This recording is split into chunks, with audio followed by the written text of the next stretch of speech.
السلام علیکم ورحمۃ اللہ وبرکاتہ۔ میرے پیارے دوستوں عزیزوں، آج کی اس ویڈیو میں ہم آپ کو بتانے والے ہیں محرم منانا صحیح ہے یا غلط، اور اس بیچ میں بتائیں گے محرم کیا ہے، محرم منانے کا صحیح طریقہ کیا ہے، روزے رکھنا، عبادت کرنا، کھانا کھلانا، گناہوں سے بچنا، اور سب سے لاسٹ میں بتائیں گے کہ نیک کام کرنا۔ تو آئیے دوستوں ویڈیو کو اسٹارٹ کرتے ہیں۔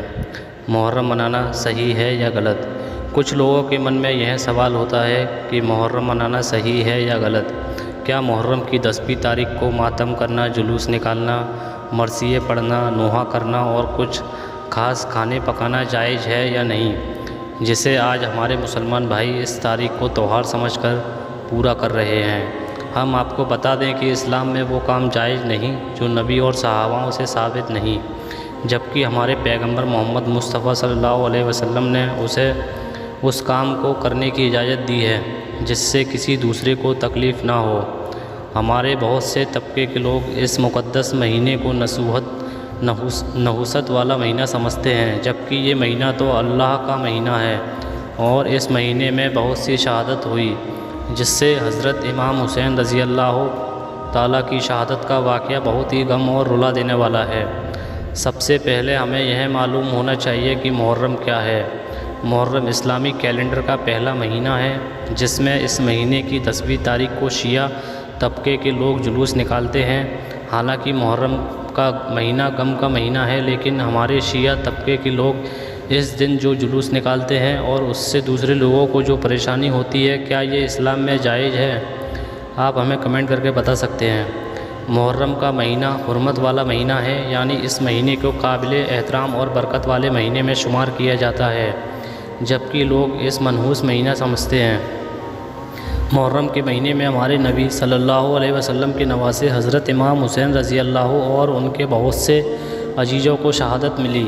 اس لیے اس مہینے میں ہمیں زیادہ سے زیادہ روزے رکھنے چاہیے اور نماز کی پابندی کرنی چاہیے، نفل نمازوں کی پابندی اور قرآن اور سنت پر عمل کرنا چاہیے۔ محرم منانے کا صحیح طریقہ۔ محرم منانے کا طریقہ سبھی کا الگ الگ ہو سکتا ہے، لیکن یہاں ہم آپ کو شریعت اور اسلام میں جو طریقہ بتایا ہے اس کے بارے میں بتانے جا رہے ہیں۔ روزے رکھنا۔ محرم کے مہینے میں روزے رکھنے کی بہت زیادہ فضیلت ہے۔ ایک مرتبہ کسی صحابی نے نبی صلی اللہ علیہ وسلم سے پوچھا کہ اے اللہ نبی، میں رمضان کے علاوہ اور کس مہینے میں روزے رکھوں؟ تو آپ نے ارشاد فرمایا کہ رمضان کے بعد سب سے زیادہ محرم کے مہینے میں روزے رکھو، کیونکہ رمضان کے بعد اور مہینوں سے زیادہ فضیلت رکھنے والا مہینہ محرم کا ہے۔ محرم کی 10ویں تاریخ کا روزہ رکھنے سے، یعنی عاشوراء کے دن روزہ رکھنے سے 1 سال کے گناہ کا کفارہ ادا ہو جاتا ہے۔ عبادت کرنا۔ محرم کا مہینہ بڑی برکت اور احترام والا مہینہ ہے، اس لیے اس مہینے میں زیادہ سے زیادہ عبادت کرنی چاہیے۔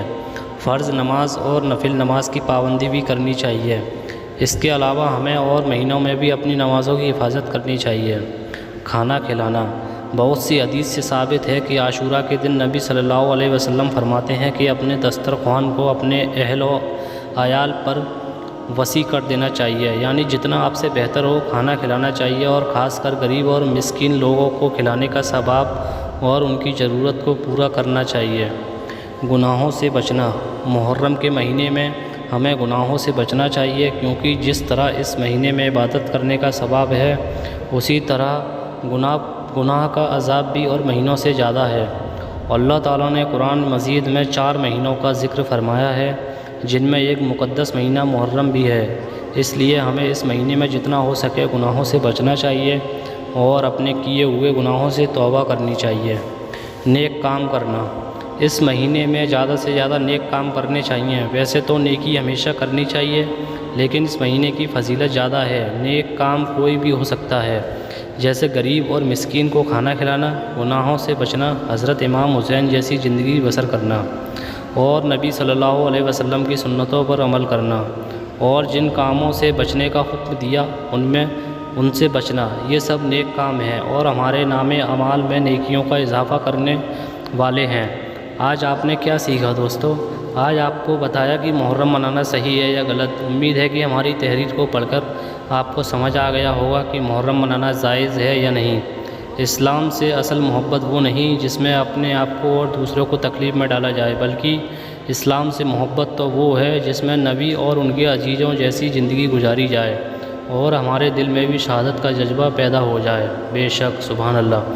دوستو، آپ کو اگر یہ جانکاری اچھی لگی ہو تو مجھے کمنٹ کر کے ضرور بتائیں، اور اس ویڈیو کو زیادہ سے زیادہ لائک اور شیئر کریں، اور میرے چینل کو سبسکرائب کرنا بالکل بھی نہ بھولیں۔